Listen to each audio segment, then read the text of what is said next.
유튜브 강의를 시작하도록 하겠습니다. 오늘 주제는 폭락장 공포와 폭등장 흥분 이렇게 제목을 붙여봤습니다. 평소에는 그 합리적인 의사결정을 하던 사람들도 폭등장이나 폭락장에서는 이제 비합리적인 의사결정을 하는 일들이 벌어지게 된다라는 게 이제 오늘의 주요 내용이 되겠습니다. 이 그림은 마켓맵이라는 것인데요. 핀비스라는 곳에서 제공을 합니다. 그러니까 이제 미국의 그 주식시장에 상장되어 있는 기업들이 이렇게 나와 있고, 그다음에 이 넓이는 그 기업의 시가총액이 크면 클수록 넓이가 넓고, 그다음에 시가총액이 작으면 작을수록 이제 넓이가 작아진다. 이런 색깔은 지금 빨간색으로 표현되어 있는데, 빨간색으로 표현되어 있으면 이제 폭락했다라는 것을 이야기하고, 여기 보면 이제 전부 다가 거의 빨가니까 폭락장인데, 여기만 지금 파란색이니까 이 부분은 이제 상승했다라는 걸 표현합니다. 근데 이제 전체적으로 보니까 여기 또 산업이 이렇게 섹터들이 이렇게 나눠져 있는 거죠. 섹터들이 나눠져 있는데 어, 전체적으로 거의 빨가니까 이날은 시장의 모든 종목들이 전부 다 어, 하락했다. 그러니까 이제 폭락장이 되겠습니다. 어, 이거는 그 어느 생성이 AI한테 부탁을 하니까 이런 시를 어, 만들어줬다라는 거죠. 그래서 시 제목은 공포의 붉은 파도 이거예요. 붉은 파도가 차트를 삼키고 얇은 희망은 초 단위로 찢겨진다. 폭가창의 숫자들은 말을 잃게 만들고 침묵한 채 절벽 아래로 뛰어내린다. 유리창 너머 얼굴 잿빛인 군중, 손끝에서는 매도 버튼이 불타오른다. 어제의 희망이 먼지처럼 흩날리고 시장은 공포를 값으로 매긴다. 이렇게 시를 적어줬습니다. 여하튼 그 폭락장에서의 그 저자들이 느끼는 심리를 시로 묘사한 게 되겠습니다. 폭락장에서 느끼는 감정을 생생이한테 물어보니까 이렇게 이야기를 했습니다.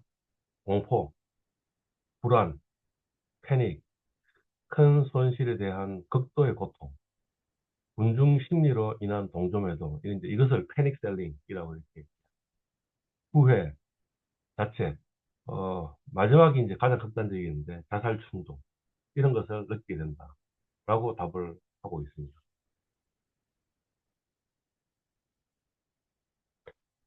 이 시장의 이 사이클에 따라 가지고 사람들이 어떤 감정을 느끼는지를 이제 이야기해주고 있는 그림이 되겠죠. 근데 이제 이 뭡니까? 이, 상승하는 그런 꼭대기에서는 사람들이 어떻게 되냐 하면 유포리아라고 했으니까 아주 유포리해지는 그런 일들이 벌어지고요. 그다음에 폭락 가격이 떨어져 가지고 바닥쯤 왔을 때는 보니까 뭐라고 적혔냐면 앵거, 분노, 그다음 뭐죠? 디프레션, 뭐죠? 그 이 불안 뭐 이런 것들을 이야기를 하고 있습니다. 그래서 사람들의 감정이 이 주가의 출렁임에 따라 가지고 감정이 일어나게 된다. 그런 것을 이야기를 하고 있는 거죠. 자, 이번에는 그 반대의 경우입니다. 지금 보니까 거의 대부분이 지금 녹색으로 표현이 되어 있습니다. 그러니까, 이날은 거의 대부분의 종목들이, 어, 가격이 올라가는 그런 폭등장이 되겠습니다. 뭐, 부분적으로 이렇게 빨간 것들이 좀 있긴 있습니다. 그죠? 있긴 있지만, 대부분은 녹색이고, 녹색도 짙은 녹색보다는 이렇게 옅은 녹색. 이게 지금 이제 가장 높은 플러스, 빨간색이 가장 그 낮은 마이너스인데, 이 장은 그래도 시장 전체가 상승하면서 상당히 상승을 한 그런 장임을 보여주고 있습니다.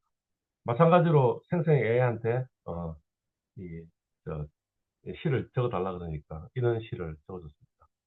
금빛 상승의 무대, 초록 불빛이 차트를 휘감고 폭가창은 아래를 잊은 채 솟구친다. 폭도는 숫자 향기에 이성이 높고 모든 손길이 매수 버튼에 숨진다. 화면 속 곡선은 하늘과 맞닿고 반어의 물결이 황금의 무대를 가득 메운다. 어제의 망설임은 먼지처럼 흩어지고 기장은 희망의 금빛으로 새겨진다. 예, 이 시장이 모든 종목들이 다 오르고 그다음에 폭등하는 그런 장에서 사람들은 흥분을 느낀다라는 것을 역시 마찬가지로 생생해가 표현해주고 있습니다. 폭등장에서 느끼는 감정, 이 뭘까? 생생해에서 물어보니까 이렇게 이야기를 하고 있습니다. 기쁨, 희열, 만족감, 성취감, 자신감, 흥분. 어, 마지막은 FOMO. FOMO가 Fear of Missing Out. 내가 뒤처진다는 어떤 두려움, 이런 거죠. 이런 장이 오게 되면 내가 왜 좀 더 공격적으로 투자하지 못했을까라는 후회를 하기도 한다는 거죠.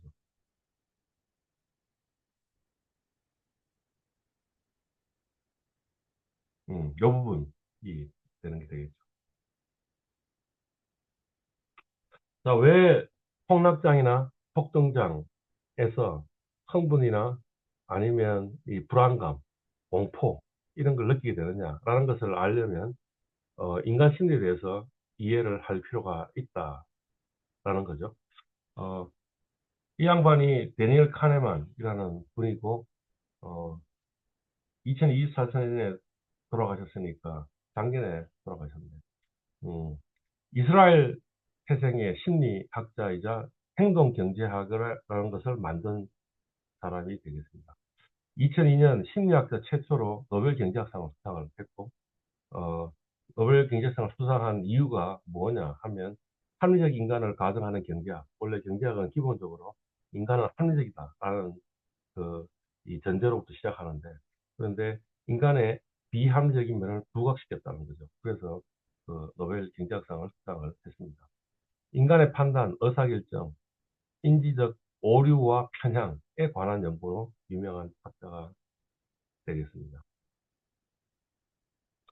어, 작년에 돌아가셨다라고 이야기했는데, 이 안락사를 했습니다. 그러니까 자기가 지금 더 삶을 더 지속하는 것이 별로 합리적이지 않다라고 판단하고 어, 안락사를 선택을 했습니다. 그래서 이제 작년에 돌아가셨습니다. 그러니까 인간의 비합리적인 면을 강조하는 사람이 가장 합리적인 의사결정을 한 것인지도 모르는 거죠. 안락사는. 이 양반의 이론을 단적으로 표현해 주는 게 이 그림이 되겠습니다. 이 다니엘 카네만의 이 생각의 시스템은 두 가지로 나눠져 있다라는 거죠. 첫 번째는 시스템 1이고요. 두 번째는 시스템 2다. 예. 근데 시스템 1의 특징을 보니까 뭐라고 해놨습니까? 본능적이다, 자동적이다, 빠르다. 그 다음에 노력이 거의 들어가지 않는다. 그 다음에 무의식적이다. 그 다음에 감정적이다. 라는 게 시스템 1이 가지고 있는 특징이다. 시스템 2는 뭐 어떤 거냐?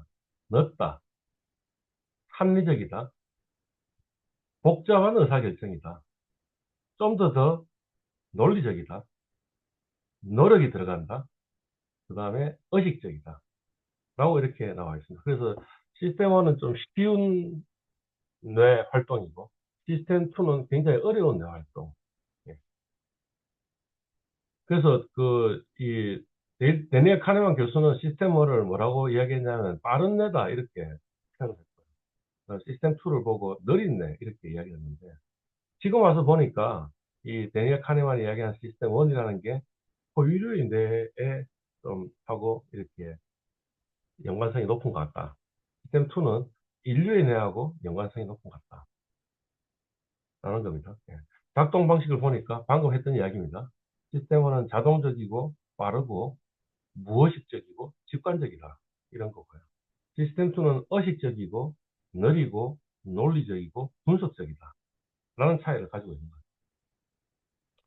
주요 기능은 우리가 일상적이고 익숙한 문제는 굳이 생각을 많이 해야 될 필요가 없다는 거죠. 시스템 1을 돌려도 무방하다는 거죠.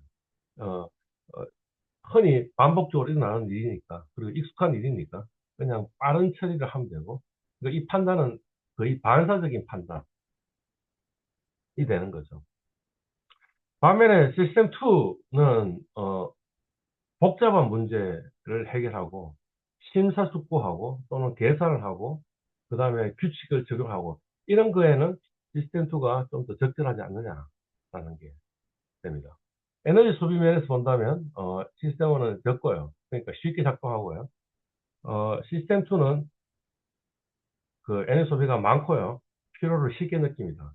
그러니까 사람들은 어떤 성향이 있냐면 시스템 2를 안 돌리려고 하는 성향이 있습니다. 왜냐하면 시스템 2를 돌리면 굉장히 에너지가 많이 소모되고요. 그래서 보통 시스템 2를 돌리고 있을 때는 사람이 굉장히 좀 민감해지고 공격적이고 뭐 이런 일들이 벌어지는 거죠. 흔히 생각을 많이 하고 하는 사람이 신경이 날카롭다라는 표현을 쓰는데 이게 시스템 2를 많이 돌리고 있기 때문에 그렇다라는 게 되겠죠. 오류나 피하면에서 본다면 이 시스템 1을 작동하기 때문에 대부분의 인지 편향이 일어난다. 또는 착각 같은 것이 일어난다. 뭐 여러 인지 편향 중에 확정 편향이라는 것도 있고요. 대표성 편향 휴리스틱이라는 것도 있고 가용성 휴리스틱 이런 것들이 있는데 빨리 뭔가 판단하는 데는 시스템 1이 상당히 유용하긴 하지만 대신에 잘못된 판단을 할 가능성이 꽤 있다라는 것을 이야기하고 있는 거죠. 시스템 2는 뭡니까? 더 정확하지만 그렇지만 사람들은 이 더 정확한 두뇌를 작동하기를 굉장히 꺼려한다. 그래서 사람들은 게으르고요. 그 다음에 이 시스템 툴을 작동하려면 고도의 집중이 필요하다. 이런 겁니다. 시스템 2가 가장 잘 작동하고 있는 시점이 어느 시점이냐면 잠자고 있는 시점이라는 거죠. 그래서 수면이라는 게 굉장히 중요한데 왜 굳이 시스템 2가 수면 중에 작동을 하냐 하면 나머지 우리 일상생활을 하고 있는데도 사실은 뇌가 지금 필요한 거죠. 지금 제가 말하고 있는 것도 아주 고도의 뇌가 지금 필요한 거고, 어떤 내용을 지금 생각해서 사람들한테 말을 하고 있으니까 더욱더 고도의 뇌를 작동하고 있는데, 거기다가 저는 지금 숨은 원래 그냥 쉬는 거지만, 예. 그렇지만 거기에다가 제가 눈도 뜨고 있고, 그 다음 귀도 듣고 있고, 여러 가지 이 작용들을 지금 하고 있는 거죠. 그러니까 일상 생활을 하고 있으면서 시스템 2를 작동하는 것은 굉장히 과부하가 될 가능성이 있는 거죠. 그래서 뭐냐면 수면 중에 나머지 지금 뭔가 신경 써야 될 부분은 다 턴 오프 돼 있는데 그런 상태에서 이제 이 시스템 2가 턴 온 돼가지고 수면이 굉장히 중요합니다. 수면 시간 중에 이 시스템 1에서 했던 단기 기억이 시스템 2로 넘어가는, 그래서 장기 기억으로 넘어가는 작동을 시스템 2에서 하게 되는데, 그러니까 양질의 수면을 취하는 게 굉장히 중요한 게 되는 거예요. 예시, 시스템 1은 출퇴근길의 운전입니다. 이건 우리 일상적으로 계속 하고 있기 때문에, 이제는 그 습관에 의해서 하는 거지, 이렇게 내 시스템 2를 열심히 작동할 필요가 없습니다. 반면에, 이, 모르는 길을 운전하는 거는 이제 시스템 2를 작동하는 거예요.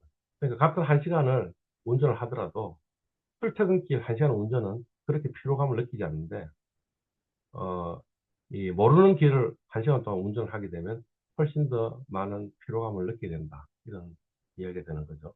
네. 얼굴 인식, 위험 감지, 그 다음에 그냥 특별히 생각하지 않으면서 자동적으로 읽기, 이런 것들은 시스템 1을 작동하고 있다라는 겁니다. 시스템 2는 수학 문제 풀이, 신중한 의사결정, 논리적 추론, 이런 게 시스템 2가 하는 어떤 그 두뇌 활동이 되겠습니다. 장점, 시스템1은 효율적이고 신속하고 뇌의 에너지를 절약합니다. 시스템2는 논리적이고 체계적인 사고이고 오류를 검증하는 그런 면에서 장점이 있는 것. 단점은 시스템1은 편향 오류에 취약하고 자동화된 잘못된 반응일 수도 있다라는 거죠. 시스템2는 느리고 필요하며 자주 작동하지 않습니다. 그러니까 아마 이 시스템 1과 시스템 2가 있는 이유가 이 진화적으로 이렇게 진화해 왔을 것 같다라는 생각이 드는 거죠. 뭐냐면 시스템 2를 작동하는 게 좋지만 이거는 굉장히 에너지 소모가 많으니까 계속 시스템 2를 작동을 많이 하고 있으면 이 몸의 에너지, 우리를 과부하가 걸리니까 몸의 에너지가 전부 다 소비되는 일들이 벌어지니 뭐 그냥 쉬운 문제는 시스템 1으로 문제를 풀면서 에너지를 좀 절약하고 어 아주 어려운 문제가 생기면 그러면 시스템을 작동한다라는 식으로 진화되어 왔을 것이다라는 거죠. 물론 데니얼 카네만 교수는 뭐 해부학을 한 사람도 아니고 신경과학을 한 사람도 아니니까 하지만 그 겉으로 난 사람들의 어떤 행동들을 보면서 이런 이제 이론들을 개발한 거죠. 근데 그 이후에 30년 동안 연구를 해보니 인간의 뇌가 이런 식으로 되어 있다라는 것이 이제 알려졌고, 그래서 인간의 뇌를 크게 이 파충류의 뇌, 포유류의 뇌, 인류의 뇌로 이렇게 크게 구분할 수 있다. 사실은 좀 겹쳐져 있기도 하지만, 그렇지만 이렇게 세 부분으로 나누어질 수 있다라고 이렇게 분류를 하게 된 거죠. 이 신경과학자들이. 첫 번째는 파충류의 뇌입니다. 파충류의 뇌가 지금 이 부분을 대략 이야기한다고 생각합니다. 여기 있는 이 부분. 좀 더 안쪽에, 뇌 안쪽에 있는 거죠. 그게 파충류의 뇌고요. 뇌간이라고 하는 부분이고, 생명을 담당하고 있다라는 거죠. 예. 그 다음에 이 포유류의 뇌, 이런 부분을 보고, 이제 요 부분인데, 요 부분, 요 부분인데, 요 부분을 보고 변연계라고 이야기하고, 이 부분은 감정을 담당하고 있다라는 거죠. 그리고 변연계를 둘러싸고 있는데, 이 둘러싸고 있는 부분을 보고 인류의 뇌, 여기는 지금 신포유류의 뇌라고 적혀있는데 인류의 뇌라고 명칭하는 게 좀 더 적절한 것 같다라는. 이 부분이 신피질이라고 이야기를 하고 이성을 담당하고 있다라는 겁니다. 네. 그래서 주요 구조는 파충류에는 아까 뇌관이라고 했는데 뇌관을 포함해가지고 손의 기저핵들이 이 파충류의 뇌를 구성하고 있고요. 포유류에는 뇌관, 손해를 포함해서 변연계, 심피질도 일부는 있다 이런 거죠. 그 다음에 인류에는 고도화된 심피질, 그러니까 이 심피질 중에도 이제 더 바깥쪽이 되겠죠. 더 바깥쪽 발달된 전전두엽, 여기가 전전두엽이 되겠죠. 전전두엽의 다양한 연결 구조를 가지고 있다라고 이제 나와 있는 거죠. 뇌의 청수 구조로 보면 파충류에는 삼청 피질, 그래서 단순하고요. 포유류에는 육청 심피질, 복잡하고요. 감정을 담당하는 변연계를 지금 포함하고 있는 거예요. 그 다음에 인류에는 육청 심피질에다가 전전두엽, 연합영역, 연합영역이 여기 바깥쪽, 이쪽인데, 바깥쪽의 극단적인 발달이 인류에다. 주요 기능은 요 파충류에는 본능적인 생존, 그래서 호흡, 심장 박동, 반사, 습관 이런 게 파충류에 대해서 하는 그 작용이라는 거죠. 예. 포유류에는 감정, 사회성, 그래서 뭐 애착, 사회관계, 학습, 기억 이런 게 포유류에 대해서 하고 있는 거죠. 인류에는 창의적인 사고, 언어, 수상, 계획, 자기인식, 높은 기억력 이런 것들이 인류의 뇌가 하고 있는 거죠. 그러니까 이 인류의 뇌의 특징 중에 하나가 뭐냐면 자기인식인데 자기를 객관화해서 딴 사람이 자기를 어떻게 바라볼 수 있을까를 자기가 생각할 수 있다. 이걸 메타인지라고 얘기하는데 메타인지를 할 수 있는 능력이 그 능력이 있으면 그게 인류의 사고를 하고 있다. 이렇게 이야기를 하는 거죠. 행동 양식은 본능적이고요. 고정된 습관이고요. 즉각적인 반응. 이게 파충류예요. 포유류에는 감정 기반, 유연한 학습, 사회적인 상호작용 이런 게 포유류 내가 하고 있는 거예요.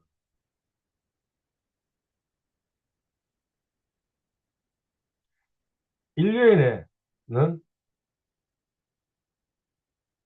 논리, 추론 기반이고 장기 계획, 그 다음에 도구 및 문명을 창출하는 뇌가 인류에 대표적인 구조물은 뇌관, 기저핵, 손해, 망상체이고요. 포유류에는 변연계, 테마, 편도체, 심피질 이런 것들이고요. 인류에는 전전두엽, 심피질 쪽에서도 좀 더 바깥쪽이고요. 복잡한 심피질. 어, 그래서 뭐죠? 이, 저, 청각, 시각, 뭐 이런 것들 전부 다 해서 그게 뭐냐면 보르드만이라는 사람이 그 영역을 이야기해서 보르드만 50개 영역이고요. 그다음에 언어 역시 인류에 대해서 언어를 하게 됩니다. 에너지 소비는 파충류에 낮고요. 포유류에는 높고요. 그 다음에 인류에는 매우 높다라는 거죠. 그래서 이 원무게 대비 내 소비량 이 인류가 가장 크다라는 거죠. 특이점은 진화적으로 가장 오래되고 단순한 거고요. 포유류에는 감정, 행동, 사회성, 애착 등 복합적 기능이고요. 인류에는 복잡한 사회성, 문명, 자기 성찰, 보존 기술 등 인간의 고유 능력이 되겠다라는 겁니다. 그러니까 이런 것 같네요. 좀 더 진화적으로 오래된 거는 뭡니까? 이 파충류는 이 5억 년 전 파충류가 나왔으니까 5억 년 동안의 역사를 가지고 있어요. 반면에 포유류에는 한 3억 년 정도의 역사를 갖고 그 다음에 이 인류에는 한 5만 년 정도 역사를 갖고 있으니까 어느 게 좀 더 본능적이냐 하면 파충류의 뇌가 훨씬 더 본능적이고 그 다음이 포유류의 뇌고 그 다음이 인류의 뇌로 돼 있다라는 거죠. 이런 질문을 하나 합시다. 곰이 달려들 때 어떻게 반응해야 되는가? 그래서 1번부터 7번까지가 있습니다. 1번은 되돌아 도망친다. 2번 얼어붙거나 웅크린다. 3번 죽은 채 한다. 4번 비명을 지른다. 5번 막대기로 공격한다. 6번 조용히 눈을 바라보고 가만히 있는다. 7번 손뼉을 치면서 서서히 뒷걸음친다. 어느 게 정답일까요? 또는 어느 것이 일반적인 사람의 반응일까요? 그런 겁니다. 아마 일반적인 사람의 반응은 1번 쪽이지 않을까라는 생각이 드는데요. 그죠? 예. 뒤돌아서 도망치거나 아니면 얼어붙어서 웅크리거나 둘 중에 하나인 것 같다라는. 3번은 어디 동화책에 나오는 이야기죠, 그죠? 예, 동화책에 나오는 얘기고요. 4번도 흔히 할 수 있는 것인 것 같아요. 그죠? 예. 도망칠 수 있는데 반면에 공격할 수도 있는 거죠. 예. 이 보험이 달라들었을 때 흔히 하는 반응 중에 하나가 그런 거다라는 거예요.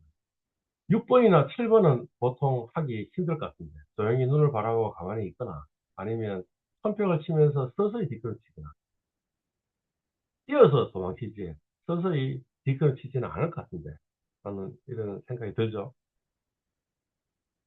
그죠? 그래서 슬기로운 곰 대응법 동영상을 한번 보도록 하겠습니다.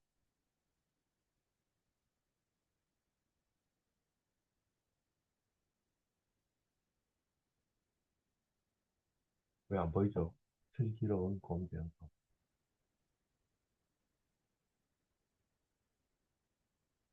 여기 있네요.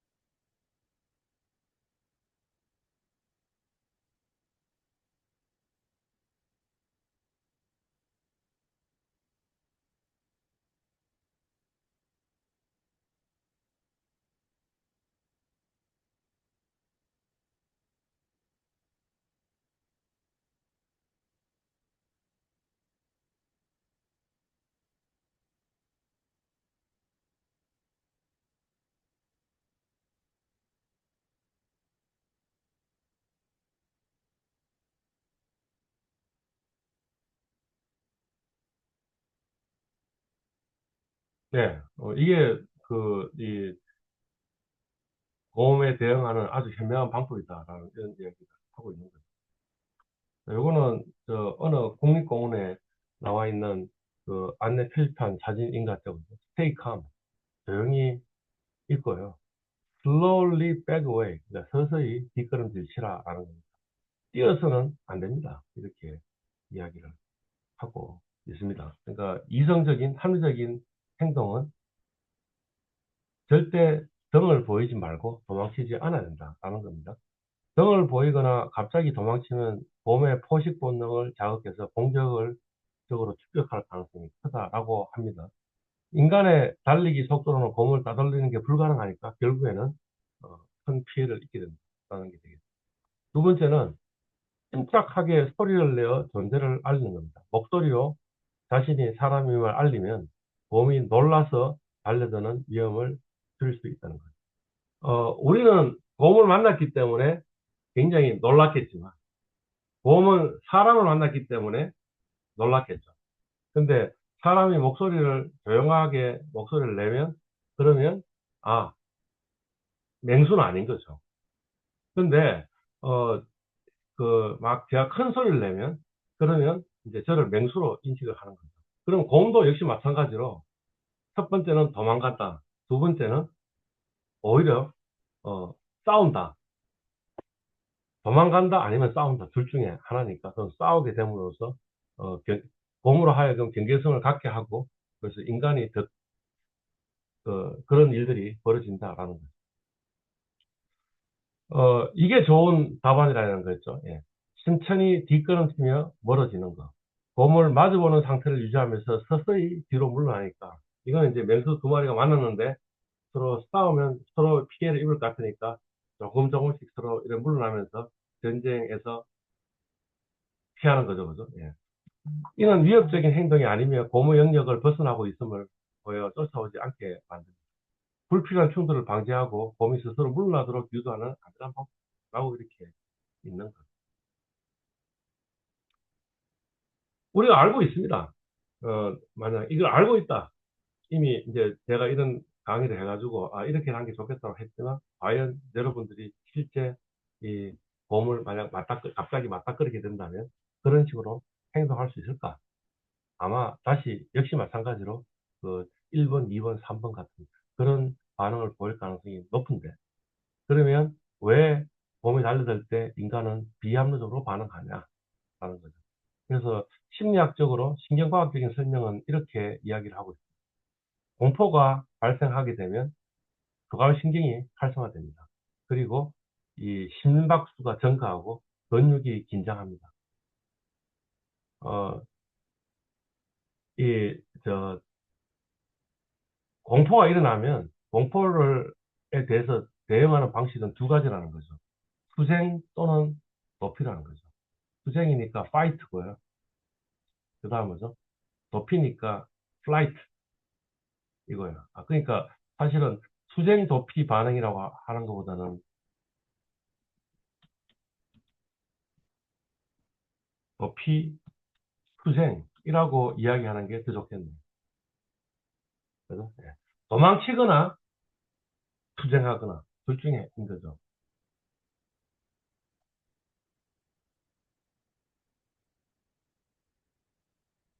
도망치거나 투쟁하거나. 예.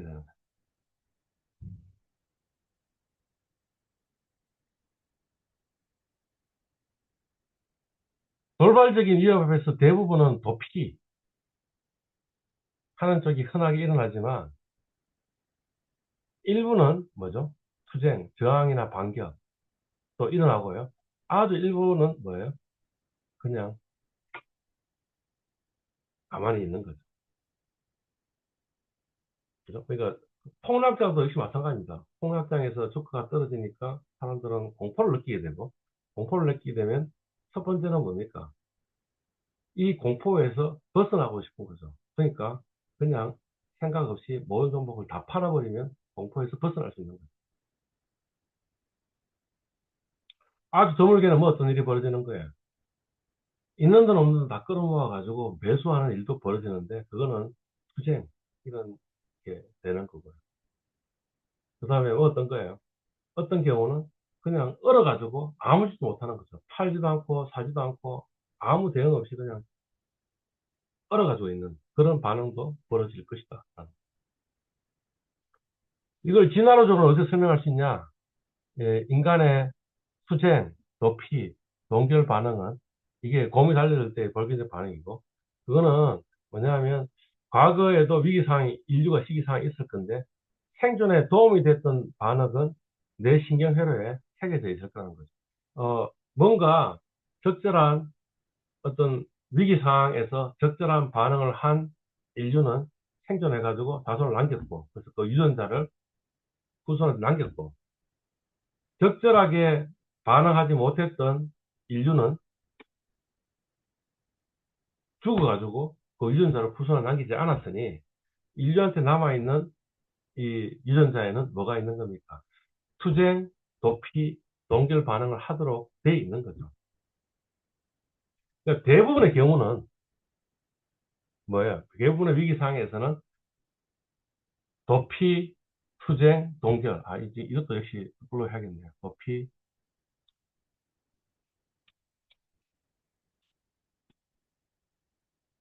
투쟁, 동결의 이 반응은 생존에 유리한 어떤 반응이기 때문에 이런 반응으로 되어 이 본능에 각인이 되어 있는 거죠. 인간의 본능에 각인이 되어 있는데. 그래서 그냥 일반적인 대부분의 위기는 이렇게 행동하는 게 맞다라는 거죠. 그런데 문제는 뭐예요? 예외적으로 곰이 달려들었을 때는 그렇게 하면 안 된다. 이런 이야기죠. 예. 역시 마찬가지로 뭡니까? 주식 시장에서도 마찬가지로 이렇게 도피, 투쟁, 동결의 반응을 하면 안 된다. 그렇지만 그게 합리적이라는 걸 알고 있어도 우리 본능에는 그래 가게 돼 있는 어, 아까 뭐라 그랬죠? 이 포유류에는 역사가 3억 년이고 인류에는 역사가 5만 년밖에 안 된다는 거죠. 그죠? 그리고 주식시장이라는 거는 역사가 400년밖에 안 되는 거죠. 그러니까 400년 역사를 가지고 있는 주식시장의 적절한 사람의 행동 반응은 아직까지 인류의 뇌에 이렇게 각인되어 있지 않겠죠. 역사가 짧으니까.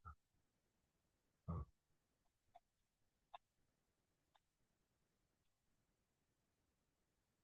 뭐, 또 다른 예 하나 들까요? 또 다른 예를 하나 넣으면, 비행기가 지금 추락을 하고 있어요. 비행기가 추락을 하고 있으면, 어떻게 반응하는 게 좋을까요? 이렇게 추락하고 있는데, 이걸 당겨가지고 다시 위로 올리는 게 좋을까요? 아니면 더 추락하게 하는 게 좋을까요? 대부분의 사람들의 반응은 어떻겠습니까? 그 추락하는 방향의 반대방으로 이걸 핸들을 당겨가지고 위로 올리려고 하죠. 근데 그렇게 하면 이게 다시 이렇게 기수가 올라가면서 올라가지를 못한답니다. 그래서 합리적인 반응은 뭐 어떤 거냐 하면 노련한 이 기장들은 어떻게 하냐면 더 이렇게 하는 거죠. 그러면 속도가 더 강화되면서 속도를 잡은 단계에서 그 다음에 쫙 올리면 쫙 이렇게 올라간다라고 이야기를 하거든요. 아니 저도 뭐 그게 맞는 말인지 아닌 말인지는 그냥 들어서 한 이야기입니다. 그런데 대부분의 이 추락 사고는 어떻게 되느냐? 대부분의 기장들이 어떻게 하는 거예요? 떨어지고 있는데 땡기는 거죠.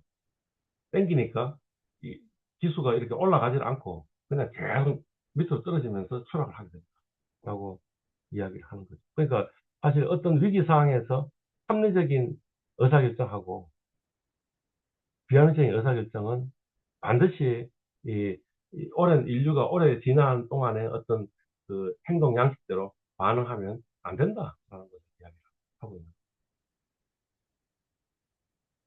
거예요. 예. 이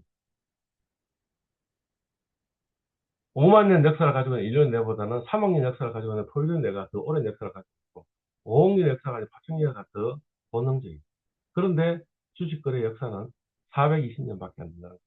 최초의 주식회사는 1602년 네덜란드 동인도 회사이니까 400년밖에 안 됐고, 400년이라는 그 역사를 갖고 있는 주식시장에서 의 어떤 합리적인 행동 양식은 완전히 다른 행동 양식이다.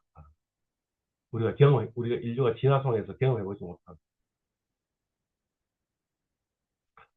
약간 이야기를 바꿔가지고 로또 복권 당첨됐을 때를 한번 생각을 해보자라는 겁니다. 로또 복권 당첨되었을 때 인간은 어떻게 반응하는가. 최초 반응은 이렇다고 합니다. 극도의 성분과 실감나지 않는 감정입니다. 대부분의 사람들은 당첨 사실을 알게 되는 순간 비명, 울음, 몸의 떨림, 환호, 황홀함 등의 격렬한 감정 반응을 겪는다라고 합니다. 믿을 수 없다. 내가 진짜로 맞았냐. 같은 말을 반복하며 순간적으로 현실감을 잃고 멍해지거나 얼어붙는 반응도 흔하다. 이렇게 이야기를 합니다. 주변 사람들에게 자랑하거나 낯선 이들과 호응 등 적극적인 감정을 표출하기도 한다.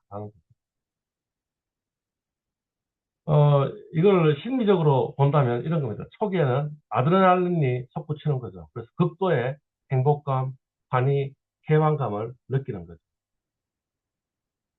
그리고 나서 그 다음에는 어떤 일이 벌어지나요? 곧 불안, 혼란, 의심, 걱정이 뒤따라 오기도 하며 어떻게 해야지, 이 돈을 어디에 써야 할지 등의 결정의 무게가 이제 압박으로 작용하기도 합니다.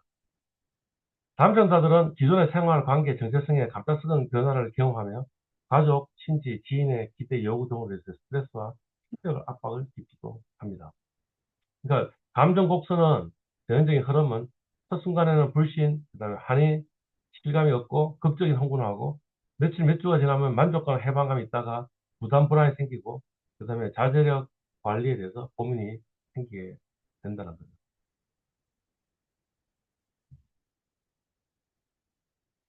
왜 이런 일이 벌어지느냐? 생리학적으로, 신경과학적으로 본다면 당첨 직후에는 이 교감신경계가 극도로 활성화되는 거예요. 그래서 심박수, 혈압이 상승하고요. 그 다음에 이 도파민이 보상물질인데 도파민 분비가 급증하고요. 그리고 이 아드레날린 쇼크가 도취, 쾌감, 극도의 감정 폭발을 초래하게 되는 거예요. 우리가 저 카지노에서 저 잭팟이 터져도 역시 마찬가지 감정을 느낄 거고요. 뭐 또는 뭐 꼭 가고 싶었던 대학에 합격했을 때 그 순간에 아니면 뭐 꼭 이루고 싶었던 뭐 어떤 것을 이루었을 때 그것도 역시 마찬가지의 어떤 기제를 가지고 있을 겁니다. 근데 문제는 뭐냐 하면 도파민이 계속 있는 게 아니고 도파민이 점점 줄어들겠죠. 사람이 계속 흥분 상태로 있으면 생존을 못 합니다. 그죠? 그러니까 흥분이 깔아앉게 되겠죠. 도파민이 줄어들면서 깔아앉는데 이 도파민 효과가 서서히 수그러들어서 지금 이제 다시 원위치로 오니까 이 이전에 있었던 그 환상적인 그 경험이 아쉬워지는, 그러니까 고민하고 불안이 생기게 되는 거죠. 일상의 행복감이나 정신 건강, 사회적 관계가 반드시 긍정적이냐? 그런 것 같지는 않고요. 오히려 관계 갈등, 외로움, 스트레스, 신뢰 상실 등 부정적 반응도 나타난다라는 겁니다. 어, 적절한 재무적인 관리나 심리적인 관리가 없다면 불행으로 반전되는 사례도 적지 않다라고 이렇게 알려져 있는 거죠. 예. 그러니까 좀 이 로또 당첨자의 감정을 심리학적인 아니면 신경과학적인 진단적으로 설명한다면 이렇게 설명할 수 있겠습니다. 이 감정의 양가성이 있는데 예, 극도의 기쁨과 흥분이 생기면서 불안과 스트레스가 공존하는 그런 일들이 벌어지게 될 거고요. 이 사람이란 게 좀 간사해가지고 어, 좋은 호텔에 들어가 있는 거는 행복하지만 좋은 호텔이 집이 되고 나면 그 행복감은 없어지는 거죠. 그걸 보고 뭐라 그러냐면 쾌락, 적응 이렇게 이야기하는데요. 그래서 오히려 일상의 소소한 즐거움에 대한 만족도는 낮아지게 되고요. 장기적으로는 이 행복 수준은 잠시 기뻤지만 다시 그냥 평소에 행복 수준으로 되돌아가게 된다라는 거죠. 뭐 사회적으로 본다면 관계 역학이 변화되겠죠, 그죠? 갑작스러운 부와 명예는 주변 인간관계를 변화시키며 심리적 부담과 복잡한 감정을 유발하게 될 수 있다라는 거죠. 이미 이야기했지만 신경과학적 관점으로 본다면 보상 회로가 과도 활성화되는 거죠. 도파민 시스템이 이 중뇌, 변연계 경로에서 강력이 활성화돼서 강렬한 쾌감, 각성, 동기 부여가 일어나게 되는 거죠. 그러니까 우리가 그 밥을 먹었을 때도 도파민이 분비가 되고요. 그 밥을 먹었을 때 기쁨이 있으니까, 그리고 이제 밥을 안 먹게 되면 다시 원위치로 데려갔으니까, 그리고 밥을 먹으면 도파민이 온다는 것을 알았기 때문에 어떻게 되는 거예요? 다시 또 밥을 먹으려고 하는 거죠. 그래서 인류가 생존한 거죠. 그러니까 이 보상 시스템이라는 게 굉장히 중요한, 보상 회로라는 게 굉장히 중요한 거죠. 이 보상이 있었기 때문에 사실은 우리가 학습을 하기도 하고, 그다음에 우리가 생존하기도, 밥을 먹어가 생존하기도 하고. 근데 이제 뭐 이런 거죠. 그, 쥐한테 실험해 보니까 이 단추는 뭐 다른 거고, 요 단추는 뭐냐면 먹이가 하나씩 하나씩 떨어지게 되는 건데, 처음에는 뭐 이렇게 하다가 어느 순간에 이제 쥐가 어떻게 되냐면 계속 반복적으로 이걸 누르게 되더라는 거죠. 이 음식 나오는 단추를. 예. 뭐 그런 일들이 벌어지는 거죠. 그게 이제 보상회로인 거죠. 이 단추를 누르면 음식을 먹을 수 있다라는 것이 이제 각인을 시키는 거죠. 보상을 시키는 거죠. 그러니까 이게 진화론적으로 본다면 아주 중요한 거겠죠. 우리가 학습하거나 생존하는데 아주 예, 중요한 기제인 거죠. 신경과학적으로 본다면 이 뇌 인지정서 조절 과정은 이제 전전적, 그러니까 이게 이제 이전입니다. 이 고차 인지 영역을 활성화하고 복합된 이제 행보, 우려, 두려움을 처리하고 의사결정을 시도하게 된다는 거죠. 그러니까 아마 그 인류의 뇌까지도 뭔가 영향을 미칠 것이다라는 것을 우리가 짐작을 할 수 있습니다. 진화론적 관점에서 만약 이야기를 하자면 이렇게 되는 거죠. 희귀 자원을 획득하는 본능을 만들어준 거죠. 아주 희귀한, 이 진화적으로 불확실한 상황에서 대규모 자원 획득을 식량, 그러니까 뭐 맹수를 잡았으면 갑자기 도파민이 확 튀어나온다. 이런 거죠, 그죠? 예. 획득에 강한 감정을 보여는 인류의 선조는 결국에는 뭡니까? 그 큰 동물을 잡아가지고 그 부족은 생존을 했겠죠. 그래서 큰 동물, 불확실한 동물을 잡더라도 별로 그렇게 보상이 안 되는 그런 뇌를 갖고 있는 이 인류 사냥꾼은 뭡니까? 그 부족들은 생존을 못 했겠죠. 그러니까 점점 뭡니까? 불확실한 대규모 희귀자원을 획득했을 때 훨씬 더 많이 보상을 주는 식으로 되어 있는. 그리고 로또 복권은 달성한 거는 현대적으로 본다면 도박적 보상 추구 본능의 발현이다. 이렇게 이야기를 할 수 있는 거죠. 희망이라는 것에 대해서 역시 마찬가지로 진화적으로 이야기를 할 수 있을 것 같은데, 이 불확실한 미래에 대한 희망과 기대는 생존과 번식을 위한 행동 동기를 부여하는 진화적 전략입니다. 그죠? 예. 그러니까, 로또 복권이 당첨됐을 때, 왜 우리가 쾌감을 느끼느냐 하면, 사실은 이게 불확실한 거죠. 불확실한 건데, 일어날 수 있는 가능성이 떨어지는데, 그게 실현됐기 때문에 굉장히 큰 기쁨을 시키는 거죠. 우리가 로또 복권이 당첨되는 게 너무나 쉬운데, 당첨이 되면 우리는 그렇게 큰 기쁨을 느낄 수가 없게 진화되어 있다라는 거죠. 그러니까 오히려 잡아먹힐 수 있는 이 큰 맹수를 잡았을 때 우리는 큰 기쁨을 느끼도록 진화되어 왔다 이런 거죠. 뭐 또 다르게 이야기하는 거는 우리 확률 직관이 잘못되어 있다는 거죠. 1년에는 극소 확률, 아주 희박한 확률을 효과적으로 평가하지 못하도록 되어 있다는 거죠. 진화됐다는 거죠. 사실 로또 복권 당첨 확률은 굉장히 낮다는 거죠. 뭐 누가 이야기하기를 빙하 시대부터 지금까지 매주 로또 복권을 차면 한 번 당첨될 확률. 그러니까 빙하 시대부터 지금까지 계속 로또 복권을 살 수가 없으니까, 그러니까 그건 불가능하다. 그런데 사람들은 어떻게 인지하고 있냐면 로또 복권에 당첨될 확률이 있다고 생각합니다. 왜냐하면 나는 당첨이 안 됐지만 오늘 이번 주에 누군가는 당첨이 되지 않았겠어요. 그죠? 그러니까 사실은 될 수 있지 않나라고 생각을 하는 거죠. 보여주고 있는 거죠. 그죠? 요런 인지 오류인데 사실은. 이 인지 오류 때문에 사람들은 뭐예요? 아주 극단적인 사건에 힘을 갖고 있는. 아주 극단적인 사건에 자기가 실제 확률보다 더 높은 확률로 일어난다고 믿고 있고, 그러니까 힘을 갖고 우리는 생존하는 거죠.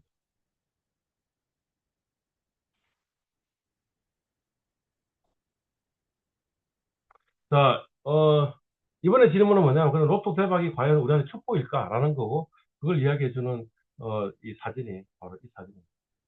첫날에는 뭐예요? 아, 로또 복권 다니서 이렇게 좋았는데, 100일이 지나고 나니까 거지가 돼 있더라. 이런 거죠. 근데 실제로, 시- 맘- 흔히, 그런 일들이 벌어지고 있는 거다라는 거죠. 그래서, 복권 당첨자의 몰락 사례를 한번 찾아달라고 선생님한테 물어보니까 이렇게 이야기를 합니다. 한국의 김 씨라는 사람이 242억이 당첨됐는데 몰락 요인은 무계획적인 주식 투자, 과소비, 실패한 병원을 설립하고 그래서 5년 만에 파산하고 빚이 증가하고 최종적으로는 사기 범죄로 교도소에 수감을 하게 됐다. 진주에서 14억 원 당첨한 사람이었는데 도박 중독, 과도한 유용비 지출, 4년 만에 빈털터리, 절도 사기 범죄를 비슷하네요. 거의 지금 비슷한 어떤 결말을 맞고 있네요. 라라 그리피스, 영국의 180만 파운드 당첨자인데, 몰락 요인은 8년 동안 사회생활, 예, 계속 지금 뭐 유흥비, 과소비, 예, 이런 이야기 하고 있고요. 재산 전액 소진하고 이혼, 건강 악화, 경제적 어려움이 지속되었다. 잭 퀴데크, 미국의 3억 1,500만 달러인데, 도박, 음주, 폭행, 소송, 당첨금 전액 탕진, 이혼, 본인은 복권 당첨은 저주이라고 진술하였다. 이런 겁니다. 그래서 공통된 어떤 몰락 패턴이 있고 그 원인이 뭘까라는 것을 보면 이런 거죠. 심리적으로는 쾌락 경험이죠. 아까 이야기했던 것 같은데. 처음 좋은 호텔에 하룻밤 묵으니까 굉장히 기쁘지만 그게 동일한 자극이 준다고 해서 동일한 기쁨이 올라가지 않더라라는 것을 이야기를 하고 있는 거예요. 갑작스러운 부에 대한 초기 행복감은 빠르게 사라지면 더 큰 자극을 추구하게 되는 거죠. 이전 이는 10억은 복권에 당첨되면 10만큼의 기쁨이 있었는데, 그 다음번에 다시 10억 원에 복권이 당첨된다 하더라도 10만큼의 기쁨이 있는 게 아니고 9만큼의 기쁨밖에 없으니까 좀 더 큰 자극을 줘야지 그 기쁨을 얻을 수 있다라는 거죠. 뭐, 또 다른 거는 과신도 있는 것 같다라는 겁니다. 돈이 자신의 능력으로 번 것이 아니라는 사실을 망각하게 되는 거죠. 예, 사실 로또 복권이 당첨된 거는 정확하게 운이잖아요. 그죠? 그럼에도 불구하고 로또 복권에 당첨이 되고 나니까 아, 내가 뭔가 이 운을 이것도 내 능력이야. 그래서 다시 똑같은 일이 날 보여줄 수 있는 그런 나는 운이 좋은 사람이야. 라고 착각을 하게 된다라는 거죠. 그래서 무리한 투자나 사업을 시도합니다. 여기 보면 그런 예가 있어요. 예. 무계획적인 주식 투자. 그다음 뭐죠? 실패한 병원을 하게 되는 거예요. 재정적으로는 소비를 막 늘리는 거죠. 사실은 이 소비하는 것도 역시 마찬가지로 이 도파민을 이렇게 자극하는 거거든요. 그래서 우리 소비 중독자 이런 이야기를 하잖아요. 그러니까 정확하게 소비도 떤 면에서는 이, 저, 이 로또 복권 당첨되는 거 비슷한 어떤 심리적인 기제를 가지고 있는 거예요. 명확한 재정 관리 계획 없이 호화로운 생활 유지를 하고요. 그 다음에 이게 뭐냐면 반복적이라는 거죠. 예, 아주 비싼 딴 사람들은 못 사는 비싼 물건을 샀으니까 그러면 도파민이 올라갔겠죠. 도파민이 금방 사라질 거니까. 그러면 다시 어떻게 하는 거예요? 다시 또 딴 사람들이 살 수 없는 비싼 물건을 삼으로써 다시 내 도파민을 올려야 되겠죠. 그러니까 반복적으로, 중독적으로, 예, 중독성 지출이 일어납니다. 이 중독 행위에 빠지는 일들이 많은 거예요. 도박에, 로또 보고 다시 는 사람이 도박에 빠지기도 하고요. 또는 유흥도 중독되는 그런 경향을 가지게 됩니다. 사회관계적 본다면, 갈등이 증폭되는데, 가족 주변인 관계가 악화되고, 그 다음에, 어, 이 주변 사람들이 이 사람한테 뭔가 금품을 요구하거나 사기의 표적이 되기도 하는 거죠. 그래서 통계적으로 보면, 이 복권 당첨자 3분의 1, 그러니까 한 33%에서 한 70%가 수년 내에 파산하는 걸로 보고되고 있습니다. 쉽게 번 돈은 쉽게 잃는다라는 거죠. 잊을만이 잊이고다. 이직하면 이지고. 그죠? 예. 돈 자체보다는 생제 이후의 갈등, 관리 능력 부족이 더 큰 문제라고 이렇게 이야기를 한 거죠. 왜 로또 대박 이후에 삶이 몰락하는가라는 걸 보면 이 대박이 오히려 인생을 파괴하는 메커니즘을 갖고 있는데 그래서 뭡니까? 쾌락 적응이라는 게 있죠. 그 도파민 과다 분비돼 가지고 얻었던 그 쾌감을 다시 한 번 더 얻겠다라고 하는 거죠. 하여튼 도파민은 언젠가는 줄어듭니다. 그죠? 줄어들고 나니까 이 돈이 사라진 후에는 이전보다 더 큰 상실감, 공허감을 느끼게 돼서 여과가 있다. 이런 이야기네. 도파민이 0에서 10까지 올라갔으면 이제 점점 줄어드는데 줄어들어가 어디까지 떨어진다는 거예요. 0으로 떨어지는 게 아니고 마이너스 1로 떨어져.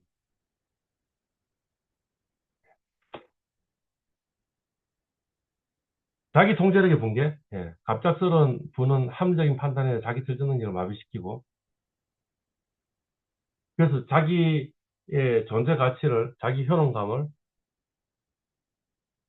충동적 소비, 위험한 투자, 사치, 함으로써 자기가 능력이 있으면 이렇게 보이려고 하는 그런 일들이 벌어지고, 그 다음 인간관계는 붕괴되고, 그러니까 이제 그 뭐였죠? 이 도파민 보상 시스템에 과부하가 걸리는 거죠. 너무 과도하게 활성화됐으니까, 그 다음에는 소소한 즐거움이, 일상적인 즐거움은 별로 기뻐지지가 않고요. 오히려 무기력, 우울, 도박 중독 같은 반복적이고 파괴적인 쾌락 추구 행동으로 바뀌는다. 하는 거죠. 오히려 만성 스트레스, 불안이 활성화되는 거죠. 어, 갑자기 번 돈이니까 갑자기 잃을 수도 있다라는 불안 때문에 이 뇌 공포중심 변호차가 과도하게 활성화되고요. 그러면 또 어떻게 되는 거예요? 이 만성 스트레스로 행복감, 자기 통제력이 내 기능이 저하되는 그런 일들이 벌어집니다. 뭐 진화적으로 본다면 뭐 이미 이야기를 했던 거죠. 뭐 어떤 겁니까? 어, 사람들은 이 또래 집단에서 우월할 때 기쁨을 느끼도록 이렇게 설계되어 있고요. 좀 더 경쟁적으로 자기 잘하도록 노력하는 해야지 그 부족이 살아남겠죠, 그죠? 그리고 이 갑작스레 부는 아예 그 집단에서 그냥 너무 비교 불가능한 사람이 되니까 이탈과 고립 같은 게 일어납니다. 그 본능적으로 불안감을 유발하게 된다.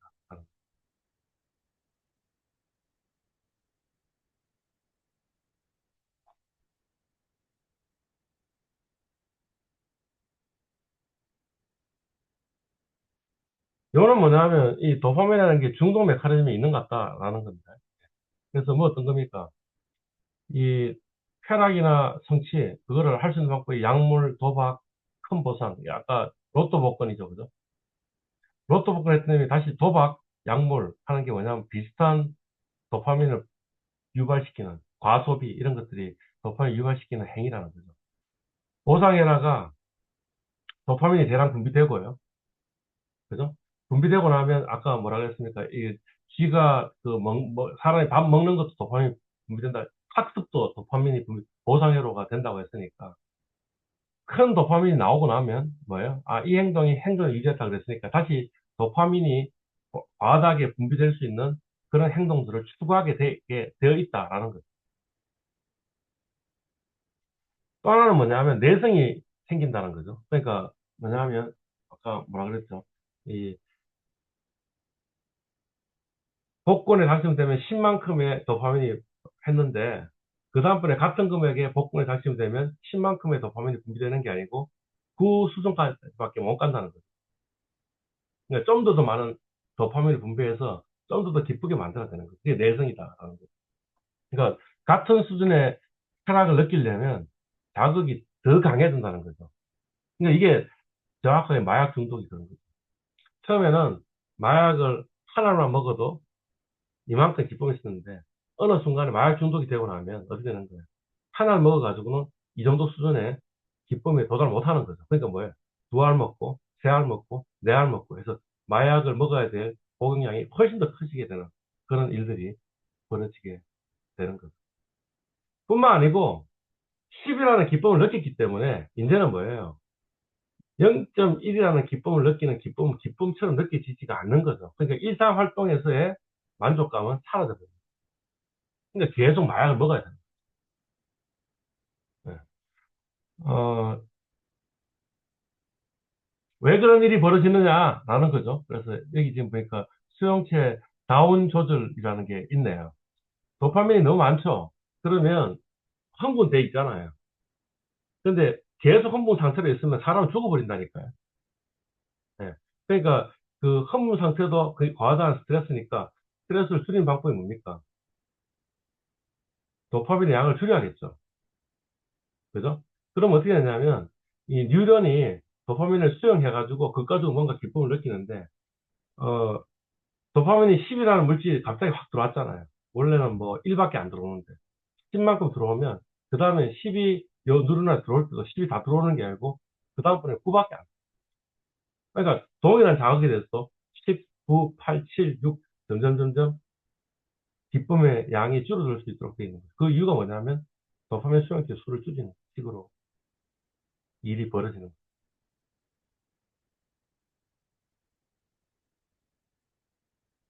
그 1에 대해서는 반응도 안 해버리는 1이 이제 0이 돼버리는 거예요.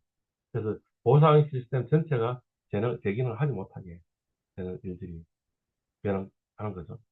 뿐만 아니고요. 그런 일들이 벌어지면 그 다음에 어떻게 되냐면 이, 이 전전두엽에 인간의 충동을 조절하고 의사결정하는 뇌가 있다 하는데 그 뇌의 기능이 점점 떨어지는 거예요.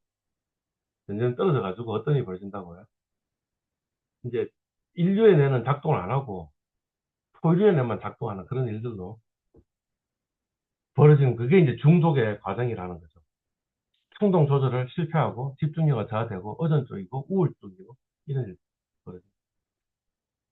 이게 그거네요. 도파민이 나오면 그다음 어떻게 킥까지 갔는데 킥을 갔다가 어느 순간에 다시 정상수준으로 떨어지는데 떨어지는 게 그냥 영시점으로 떨어져 가지고 그냥 그대로 가는 게 아니고 뭐라고요? 그거보다 더 떨어졌다가 다시 위로 올라갑니다. 그럼 이때 뭐가 느끼겠어요? 우울감을 느끼는 거예요.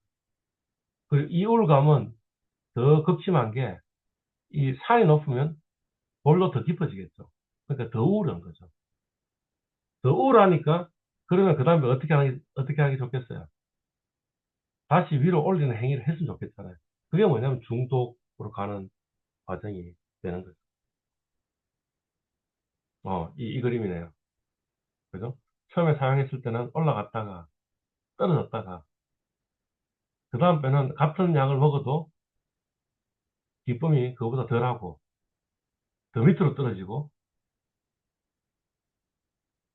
덜하고 더 밑으로 떨어지고 좀 덜 올라가고 더 밑으로 떨어지고 그러니까 점점 우울감은 더 커지는 그런 일들이 벌어지고 동일한 수준으로 올리기 위해서는 이전에 먹었던 마약보다 마약을 더 많이 먹어야지 올라가겠죠. 그러니까 마약 중독되면 점점 더 심각하게 과다 복용을 하게 된다.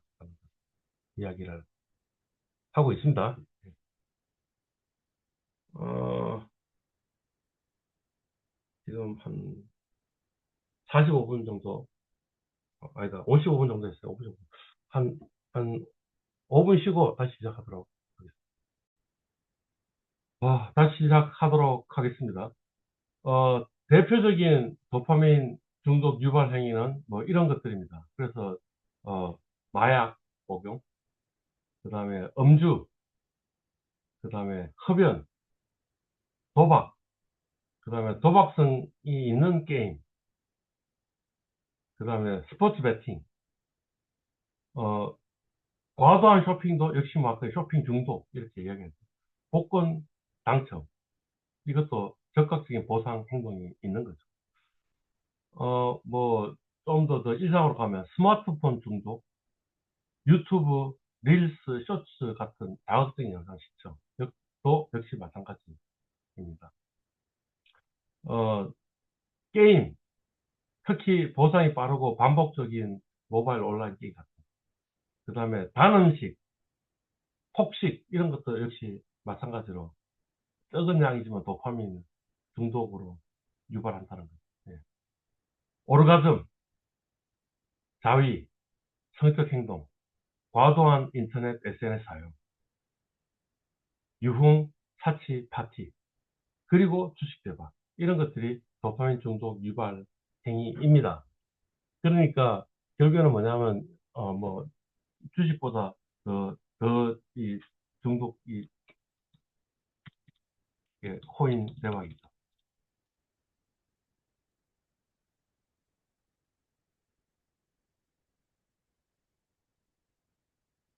코인 대박, 코인 대박.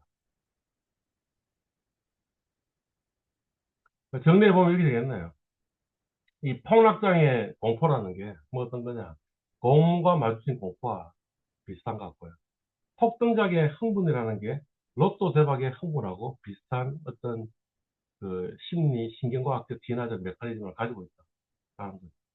어, 이것들의 공통점이 뭐냐? 강한 자극이 있고, 그러면 뇌의 보상 위협 시스템이 극적으로 활성화되는 그런 일들이 벌어집니다. 예. 긍정적인 경우, 그러니까 뭐 로또 대박이나 아니면 폭등장 같은 경우에 도파민이, 그 다음에 부정적인 경우, 폭락장이나 아니면 곰을 맞닥뜨리는 같은 경우에 편도체 스트레스 시스템이 뭔가 강한 자극을 받게 되고요. 그러면 뭐죠? 결과적으로는 적극적이고 비합리적인 행동, 반복 노출되면 내성이나 중독의 가능성이 높다라는 점에서 유사한 면이 있다라는 겁니다. 어, 폭등장에서 아니면 폭락장에서 일어나는 심리적 기제 중에 또 하나가 뭐냐면 군중심리라는 것도 있는 거죠. 폭등장에서 나만 흥분을 느끼는 게 아니고 내 옆에 있는 사람도 흥분을 느끼게 돼요. 폭락장에서 공포를 느끼는데 나만 느끼는 게 아니고 내 옆에 있는 사람도 느끼는, 그러니까 이 현상이 군중심리하고도 좀 관계가 있는 것 같고, 역시 군중심리도 비합리적인 면이 있다라는 그런 이야기가 되겠죠. 심리학적으로 본다면 집단 환경에서 비합리적이고 감정적인 행동의 경향이 훨씬 더 커진다는 거예요. 나만 그렇게 생각하고 있으면, 옆에 사람은 그렇게 생각하고 있지 않으면, 그러면 나의 생각이 틀릴 수도 있겠다라는 생각을 하는데, 나만 그렇게 생각하는 게 아니고 내 옆에 있는 사람도 똑같이 생각하면, 그러면 내 생각이 옳다라고 믿는 면이 있다는 거죠. 그래서 그 메커니즘은 첫 번째는 동조현상입니다. 집단의 의견이나 행동을 따르는 거죠. 유명한 실험 중에 하나가 뭐 어떤 거냐면 이런 겁니다. 그 그림을 두고 한 그림에는 길이가 길고 하는 길이는 길이가 짧고 이렇게 돼 있는데, 앞에 있는 9명의 실험자들한테 뭐라고 미리 이야기를 했냐 하면, 길이가 다른데 그걸 길이가 같다라고 그거를 선택하도록 이야기를 하는 거죠. 이야기를 해놓고 마지막 사람한테 이야기를 하면, 마지막 사람은 분명히 길이가 같은 것은 A, B, C 중에 A인데 길이가 다른 C라고 딴 사람이 답했으면 자기도 딴 사람하고 똑같이 답하려고 하는 일들이 벌어진다는 거예요. 그게 뭐, 이 집단의 의견이나 행동에 따르는 비합리적인 의사결정을 한다, 이런. 이 동조 압력이라는 게 있다는 거죠. 함께 행동할 때는 안정감을 느끼는 거죠. 뭐 또 다른 그 군중 심리의 예 중에 하나가 뭐냐면, 저 피리 부는 소년 이야기가 있죠. 어떤 피리 부는 소년이 피리를 부니까 지들이 저를 따라가지고 가는 거죠. 가가지고 첫 번째 지가 절벽에 떨어지고, 두 번째 지가 절벽에 떨어지고, 또 세 번째 지가 절벽에 떨어지고. 그러니까 합리적이라면 절벽에 떨어져가 죽지 말아야 되는데, 지들이 이 피리 부는 소년의 피리를 보니까 전부 다 군중 심리에 의해 가지고 다 이 절벽에 떨어져 죽는다는 걸 알고 있으면서도 계속 그런 일들이 벌어지는 거예요. 그러니까 다 같이 파멸이 일어났을 때는 좀 안정감을 느낀다, 이런 이야기입니다. 행동 경제학에서 예시가 뭐냐 하면 포모입니다. Fear of Missing Out. 딴 사람이 다 돈을 벌었는데 나는 주식투자를 안 해가 돈을 못 벌고 있으니 내가 주식투자 안 한 거에 대해서 굉장히 두려움을 느끼는 이게 폭등장에서 일어나는 이야기죠. 또 다른 얘가 패닉 셀링입니다. 어, 딴 사람들이 다 폭락장에서 팔고 있으니 내가 안 팔고 있으면 불안한 거죠. 네.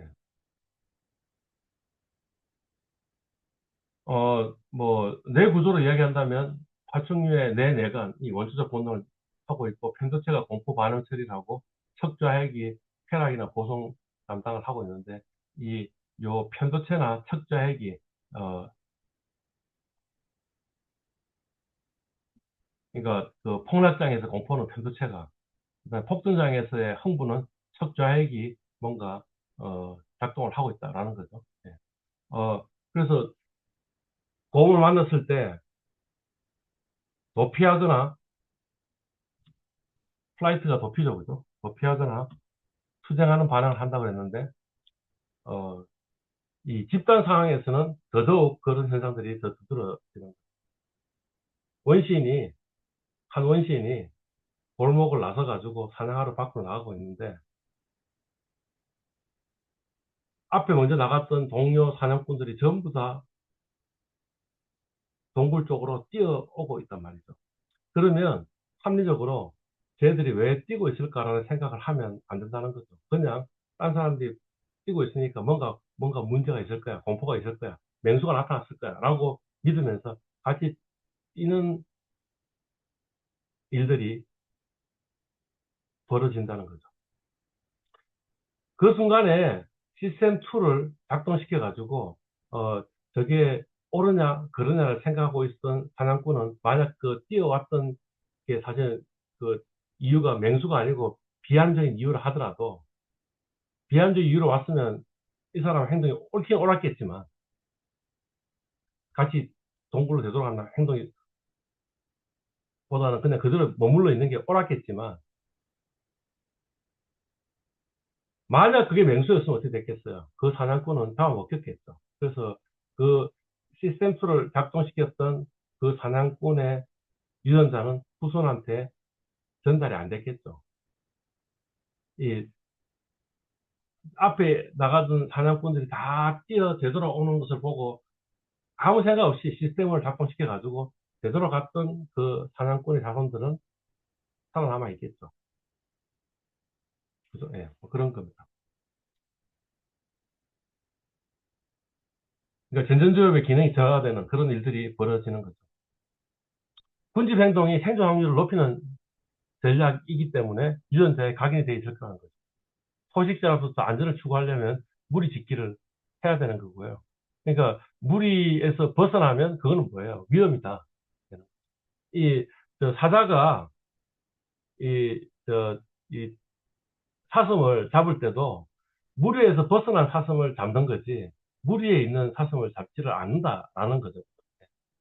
그리고 무리에 있으면 내가 대상이 될 가능성이 좀 더 떨어지잖아요. 사자한테 잡혀먹을 가능성이. 혼자 따로 떨어져 있으면 나만 쫓아올 거니까 내가 죽겠죠. 라는 거죠. 그러니까 무리에서 벗어나는 것은 위험이라고 인지를 하고 있는 거죠. 그러니까 이 사회적인 보상 체계 자체가 집단 행동을 촉진하도록 발달되어 있다라는 거죠. 그러니까 군중 심리라는 것은 있는 거고, 군중 심리가 비합리적이더라도 군중이 하기만 하면 그게 합리적이라고 잘못 인지하는 경향을 가지고 있고, 그것 때문에 뭐예요? 포모도 일어나고, 패닉 셀링도 일어난다. 하는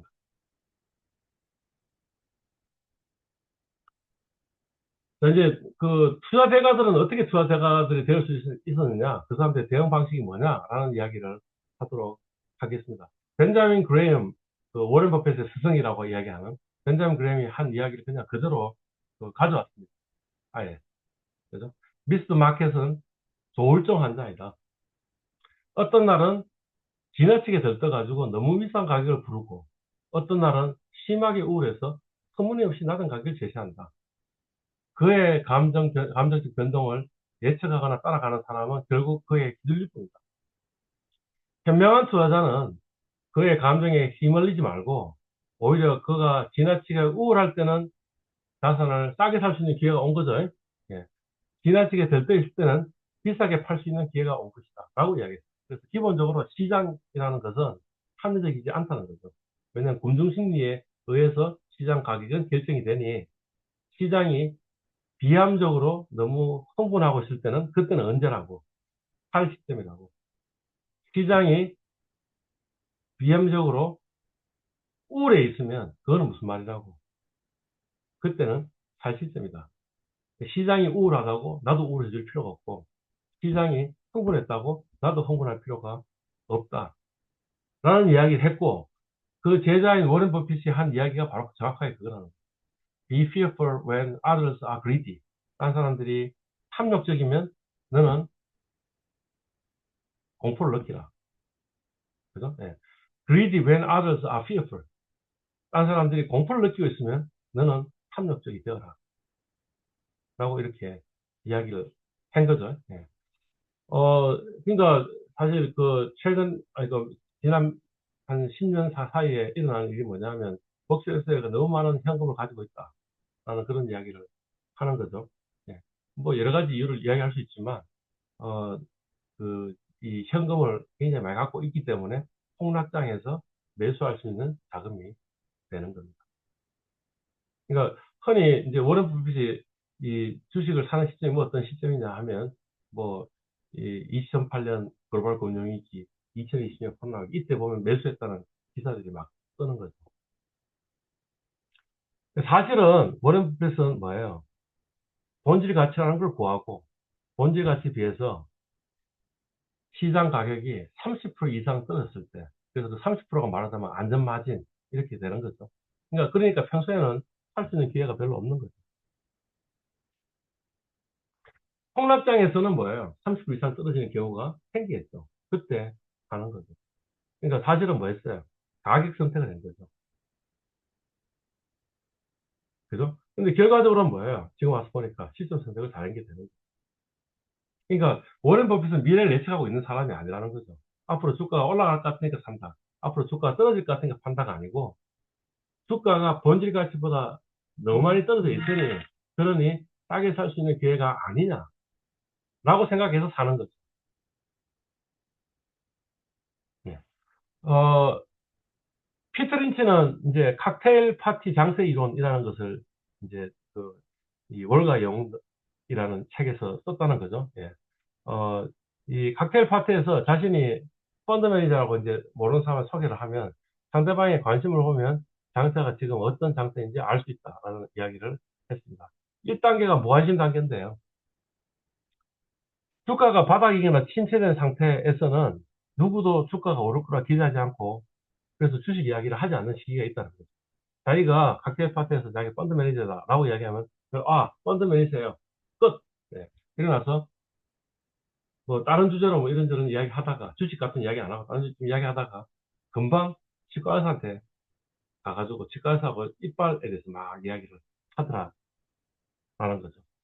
2단계가 초기 관심 단계인데 주가가 바닥에서 한 15% 정도 상승했지만 대부분은 여전히 주식에 관심이 적고 망설이는 단계입니다.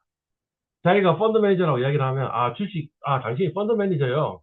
그래서 주식에 대해서 좀 이야기를 한 10분 정도 이야기하다가 근데 그 내용도 뭐 어떤 거냐면 주식 투자는 굉장히 위험해요. 라고 이렇게 이야기를 하다가 10분 지나고 나서 치과의사한테 간다.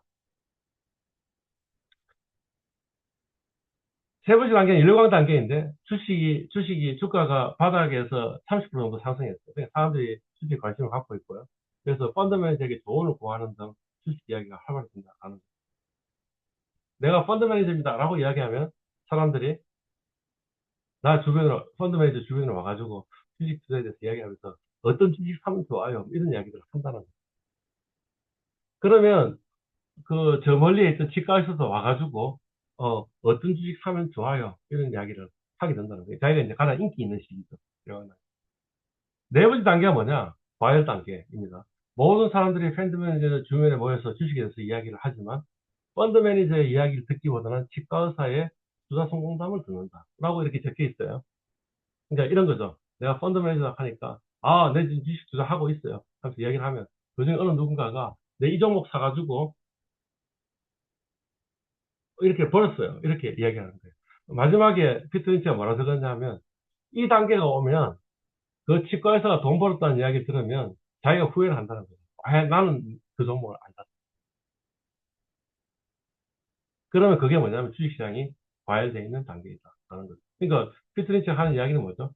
주변이 주식투자에 관심 없을 때 그때 사고, 주변이 주식에 서 너무너무 열광하고 있을 때 그때는 주식을 팔아야 될 시점이다 라고 이야기를 하는 거죠. 예. 그러니까 투자들의 공통원칙은 이런 것 같습니다. 감정적으로 대응하면 안 된다. 주식시장은 합리적인 의사결정이 필요한 곳이다 라는 거죠. 그러니까 급락기에 패닉 매도하지 않고 뭐예요? 오히려 사야 될 시점이고, 급등기는 충동 매수할 시점이 아니고 오히려 팔아야 될 시점이다 라는 거죠. 또 하나는 뭐였어요? 이 펀더멘탈을 계산해보라 라는 거죠. 그죠? 주가의 일시적인 변동보다는 단기 순이익, 뭐, 이런 것들을 보는 게 더 중요하다는 거죠. 피터 린치 월가 영어 보면 계속 차트가 나오는데 어떤 차트가 나오냐 하면 단기 순이익에 추이하고 주가에 추이하고 놔놓고 뭐, 비슷하냐, 아니면 괴리가 벌어졌느냐, 이런 것들을 보고 있거든요. 예. 그리고 이 단기 순이익이나 매출액의 장기 추이를 보려면, 뭘 보면 된다고 제가 이야기했죠. 신한금융투자에 가보면 기업 분석에 V차트라는 게 있는데, 그걸 보면 된다. 뭐 이런 이야기도 예전에 한번 한 적이 있는 것 같습니다.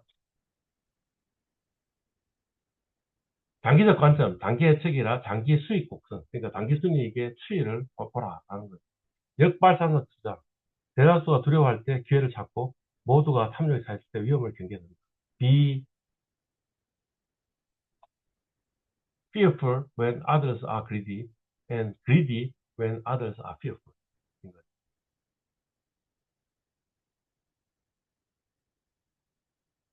투자 위험은 시세 변동에 있는 것 같지 않다. 일시적이다라는 거죠. 시세 변동은. 그죠? 본질 가치가 영구로 손실한다는 관점에서 바라봐야 된다라는 거예요. 어, 제가 이런 그림도 하나 어디서 보여드렸던 것 같은데, 뭐였죠?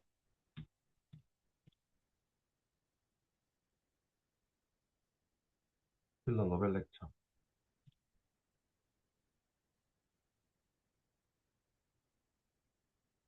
로버트 실러 교수가, 왜 이래?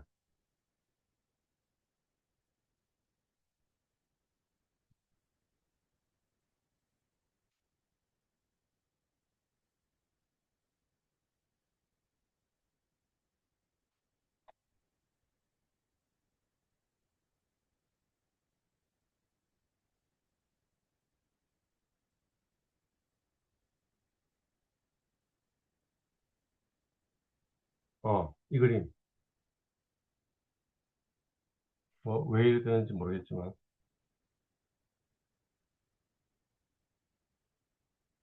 요 그림. 여기 보면 이게 지금 연도이고, 그 다음에 이게 실제 주가이고,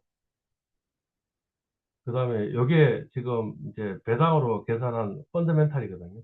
펀더멘탈에 비해서 주가 변동은 훨씬 더 벗어나는 경향이 많다라는 거죠. 말하자면 단기 순이익으로 이 본질 가치라면 주가는 거기서 변동을 하고 있으니까 그걸 보면서 여기 주가 변동에 관심을 가지는 게 아니고 단기 순이익이 어떻게 되고 있는지 그 추이를 열심히 봐야 된다. 그게 이제 피트린치가 한 이야기 하는 거죠.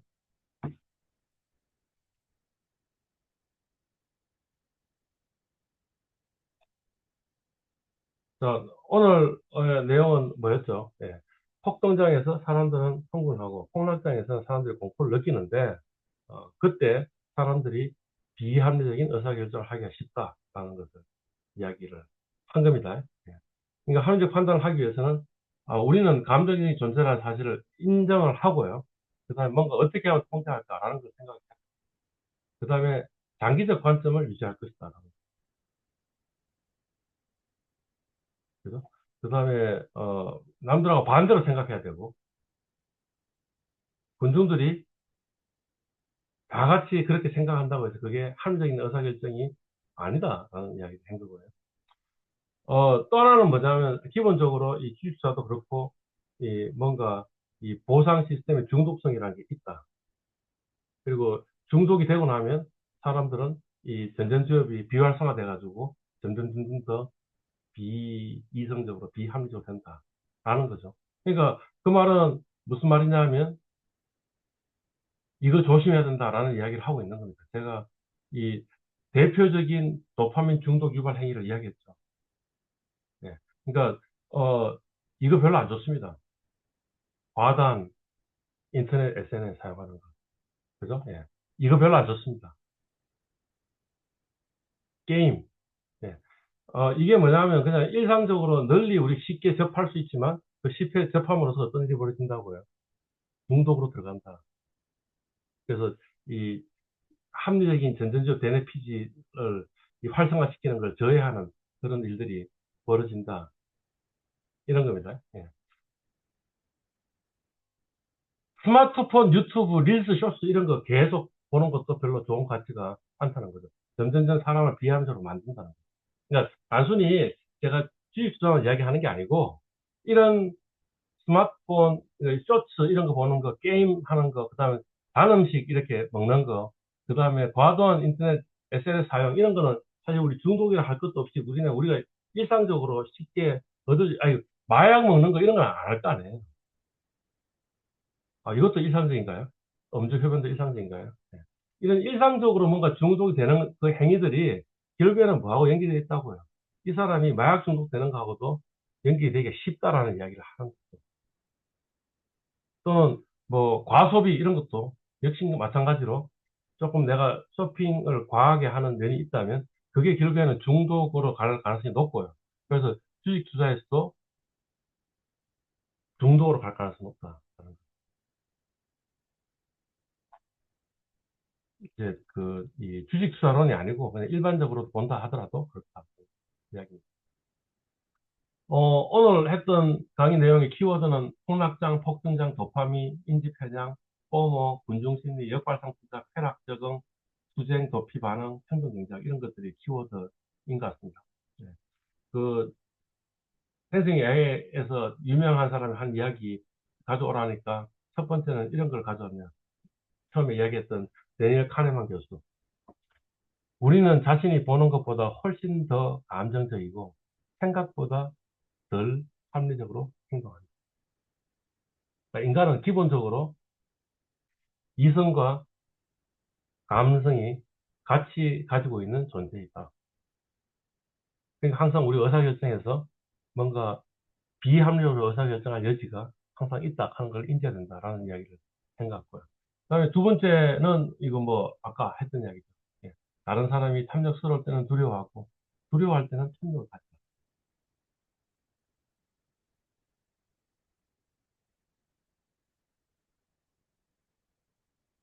그다음에 이건 누가 이야기한 건지 모르겠지만 이런 이야기를 했습니다. 인간의 뇌는 위험 상황에서 비합리적으로 행동한다.